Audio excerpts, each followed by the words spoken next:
தங்கம் வாங்க ஈஸ்ட் ஹேம்லக்ஸ் விஜுவலர்ஸ்.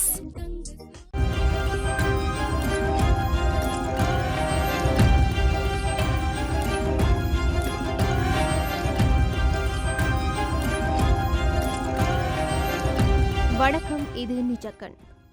வடக்கு கிழக்கில் முன்னர் ஒன்றாக இருந்த கட்சிகள் மீள ஒன்றிணைத்து மீண்டும் தமிழ் தேசிய கூட்டமைப்பாக செயல்படலாம் என்பது தொடர்பில் பேச்சுவார்த்தை இடம்பெற்று வருவதாக குறிப்பிட்டுள்ளார் நாடாளுமன்ற உறுப்பினர் செல்வம் அடைக்கலநாதன். நாடாளுமன்ற உறுப்பினர் கஜேந்திரகுமாருடன் கலந்துரையாடல் ஒன்றை நடத்துவதற்கு தீர்மானித்திருக்கின்றோம். நமது நாடாளுமன்ற குழுவில் ஒரு ஒற்றுமை வேண்டும் என்று நினைக்கிறேன். அந்த ஒற்றுமை இல்லாமையினால் இந்த தேசத்தில் பல மாற்றங்கள் உருவாகியுள்ளது. அது தொடர்ந்தால் இங்கு இனப்பிரச்சினை ஒன்று இல்லை என்ற நிலைமை ஏற்பட்டுவிடும். எனவே இனம் சார்ந்த விடுதலையினை பெற்றுக் கொடுக்க வேண்டும் என்ற வகையிலேயே நாம் ஒன்றிணைய வேண்டும். ஒன்றிணைந்தால் மக்கள் எங்களுடன் நிற்பார்கள். எனவே நாடாளுமன்றங்களும் தமிழ் மக்களுடன் உறுப்பினர்கள் ஒரு அணியாக சேர்ந்து பொது விடயங்களில் ஒன்றாக குரல் கொடுக்கும் நிலையில் ஏற்படுத்த வேண்டும் என்றார். இந்த விடயம் இருக்கையில் இந்த நாட்டில் முந்தைய அரசாங்கங்களில் வலிந்து காணாமல் ஆக்கப்பட்டவர்களின் விவகாரத்தை கொண்டுகொள்ளாத நிலையில் புதிய ஆட்சியிலாவது வலிந்து காணாமல் ஆக்கப்பட்டவர்களுக்கான நீதி கிடைக்க வேண்டும் என வலியுறுத்தியுள்ளார் வன்னி மாவட்ட நாடாளுமன்ற உறுப்பினர் துரைராசா ரவிகரன். சர்வதேச மனித உரிமை நாளான டிசம்பர் 10ஆம் தேதி அன்று தினத்தை முல்லைத்தீவு மாவட்ட வலிந்து காணாமலாக்கப்பட்ட உறவுகள் நடத்திய கவனஈர்ப்பு போராட்டத்தில் கலந்து கொண்டு ஊடகங்களுக்கு கருத்து தெரிவிக்கும் போதே அவர் இந்த விடயத்தினை குறிப்பிட்டிருக்கின்றார். அதேவேளை இலங்கை தமிழரசு கட்சி நாடாளுமன்ற உறுப்பினர்கள் அண்மையில் ஜனாதிபதியை சந்தித்த போது வலிந்து காணாமலாக்கப்பட்டோர் விவகாரம் தொடர்பிலும் அவரின் கவனத்திற்கு கொண்டுவரப்பட்டதாகவும் அவர் குறிப்பிட்டுள்ளார். இதன்படி வலிந்து காணாமலாக்கப்பட்டோரின் உறவுகள் மிக நீண்ட நாட்களாக இந்த வீதிகளில் இறங்கி தொடர்ந்து ஆர்ப்பாட்டங்களில் ஈடுபட்டு வருவதாக அவர் கவலை வெளியிட்டுள்ளார். மேலும் தங்களுடைய உறவுகளை வட்டுவாகல் பகுதியிலும் ஓமந்தையிலும் முகாம்களிலும் இப்படியாக பல இடங்களிலும் கைது செய்து சென்ற ராணுவத்தினர் அவ்வாறு கைது செய்தவர்களை மீள கையளிக்கவில்லை என்றும் குற்றம் சுமத்தியுள்ளார். மறுபக்கத்தில் பதுளை மாவட்ட நாடாளுமன்ற உறுப்பினர் அவரை தெரிவு செய்த மாவட்டத்தில் மக்களுக்கு பல பிரச்சனைகள் இருக்கின்ற போது அவற்றை கருத்தில் கொள்ளாது வடக்கு கிழக்கு ஈழத்தமிழரின் வாழ்விட வரலாறு தெரியாமல் ஆளும் கட்சிக்கு சாமரை வீசுவதாக முந்திரிக்கொட்டை போல பிதறியுள்ளார் என காட் வெளியிட்டுள்ளார் வடக்கு மாகாண சபை முன்னாள் உறுப்பினர் சபா குகதாஸ்.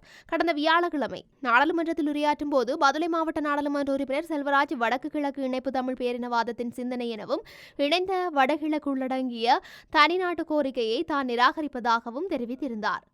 இதனை சுட்டிக்காட்டிய சபா குகதாஸ் இந்த விடயத்தை தெரிவித்துள்ளார். செல்வராஜ் எம்பி முடிந்தால் நீங்கள் பெருந்தோட்ட தொழிலாளர்களின் 2000 ரூபாய் சம்பளத்தை பெற்றுக் கொடுங்கள்.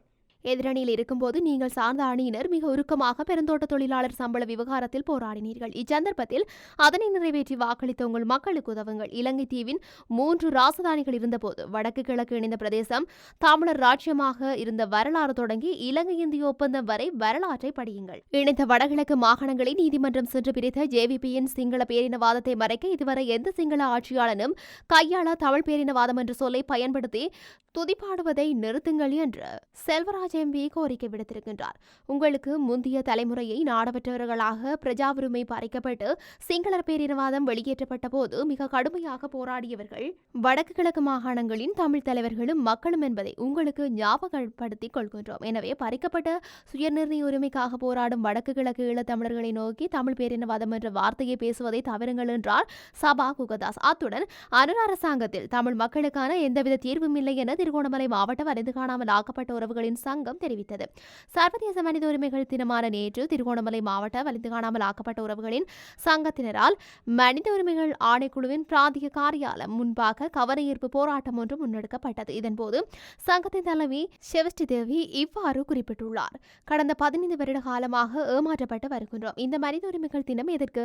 இந்த அரசாங்கம் வருகையின் புலனாய்வாளர்கள் அச்சுறுத்தப்பட்டு வருகின்றோம். ஏன் இதனை செய்கின்றார்கள்? சர்வதேச நீதி பொறிமுறைதான் எனக்கு தேவை. உள்நாட்டு பொறிமுறை என்பது வெறும் கண்துடைப்பு.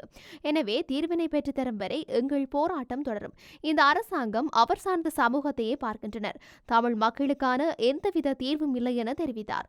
நாங்கள் உண்மை மற்றும் நீதிக்காக தொடர்ந்தும் போராடுகின்றோம். நாங்கள் கேட்பது இடைப்பீடையோ மரண சான்றிதழையோ அல்ல, முறையான நீதி விசாரணையோ. உங்கள் இராணுவத்தை நம்பி ஒப்படைத்த எங்கள் பிள்ளைகள் எப்படி காணாமல் போனார்கள் போன்ற வாசகங்கள் அடங்கிய பதாதைகளையும் ஏற்றியவாறு கவன ஈர்ப்பில் ஈடுபட்டனர்.